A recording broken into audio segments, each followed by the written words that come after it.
তার অফিসে গিয়ে আমি সাবধান করে আসছি, যেহেতু আওয়ামী লীগ রাস্তায় নামতে পারবে না, সেহেতু তারা টার্গেট কিলিং করবে। আর আমার সোর্স কেউ কেউ বলতেছে যে তাকে গ্রেপ্তার করা হোক, তাকে গ্রেপ্তার করলে জানা যাবে যে আসলে সেই সোর্সগুলো কই পায়। আমি পুলিশ ছিলাম, আমি আপনাদের এখানে র্যাব 10-এ দীর্ঘদিন এসএফ এ চাকরি করছি, আমার সোর্স আছে, আমি জানি। আমার প্রশ্ন হলো, আপনার এতগুলো পুলিশ কেন জানে না? আপনারা কেন জানেন না যে হাদিকে গুলি করা হবে? এই তথ্যটা আপনাদের কাছে কেন থাকে না?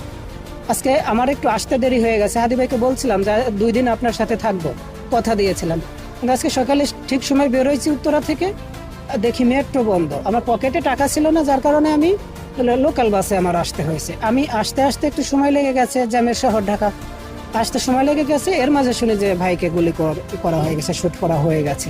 যতগুলো ফ্যাসিস্টের দোসর আছে, অল্প কিছু আগাছা, এই আগাছাকে ফু দিলে উড়ে যাবে, ইনশাল্লাহ উড়ে যাবে।